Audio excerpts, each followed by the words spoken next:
വലാ യഹീഖുൽ മക്റു സയ്യിഉ ഇല്ലാ ബിഅഹ്ലിഹി. മോശമായ തന്ത്രം അതിന്റെ ആളുകൾക്കല്ലാതെ വന്നു ഭവിക്കുകയില്ല.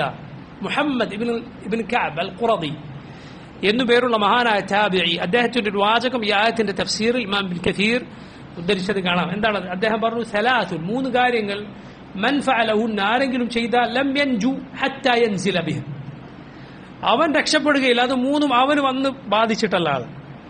3 കാര്യം ചെയ്താൽ അവനവന് തന്നെ അത് ബാധിക്കും. മിമ്മക്കർ, ഒന്ന് കുതന്ത്രമാണ്. കുതന്ത്രം ആളുകളോട് കാണിക്കരുത്, തിരിച്ചടിക്കും. വലിയ ബുദ്ധിമാന്മാരാണ് എന്നൊക്കെ വിചാരിച്ചിട്ട് ആളുകളെ ദ്രോഹിക്കാൻ നടക്കുന്ന ആളുകൾക്ക് തിരിച്ചത് ബാധിക്കും. നിഷ്കളങ്കരായ ആളുകളെ അള്ളാഹു സംരക്ഷിക്കും.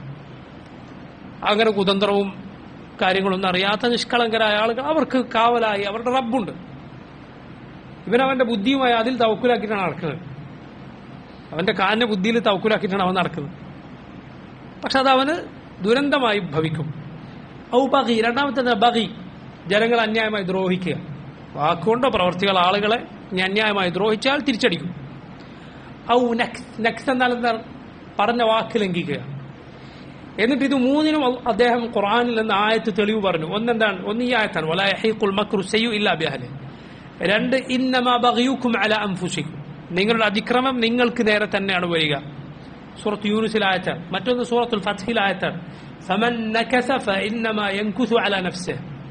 ആരെങ്കിലും വാക്ക് ലംഘിക്കുന്നുവെങ്കിൽ, ചതിക്കുന്നുവെങ്കിൽ അവൻ അവനവനെ തന്നെയാണ് ചതിക്കുന്നതും അവനവനോട് തന്നെയാണ് അവൻ വാഗ്ദത്ത ലംഘനം കാണിക്കുന്നതും.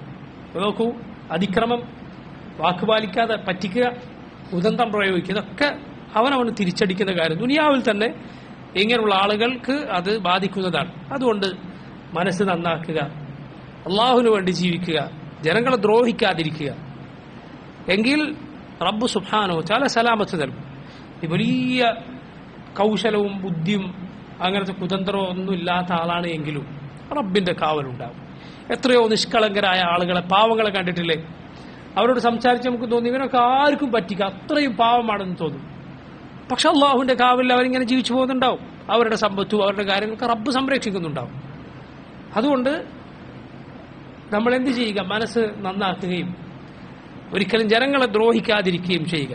ആളുകളോടുള്ള ദ്രോഹം അത് സുബ്ഹാനല്ലാഹ് അള്ളാഹു വിട്ടുതരികയില്ല. റബ്ബുമായുള്ള ഇടപാടാണോ അള്ളാഹു പുറത്തു തന്നേക്കാം. പക്ഷെ ജനങ്ങളോട് ചെയ്ത ഉപദ്രവമാണോ അള്ളാഹു വിട്ടുതരികില്ല. അവരുമായി അത് തീർക്കേണ്ടി വരും, ആളുകളുമായി തന്നെ അത് തീർക്കേണ്ടി വരും. അത് പഠിപ്പിക്കുന്ന ആയത്തുകളിൽ ഒന്നാണ് വലാ യഹീഖുൽ മക്റു സയ്യിഉ ഇല്ലാ ബിഅഹ്ലിഹി. കുതന്ത്രം അത് അതിന്റെ ആളുകൾക്കല്ലാതെ ബാധിക്കുകയില്ല, അവരെയാണ് അത് ബാധിക്കുക.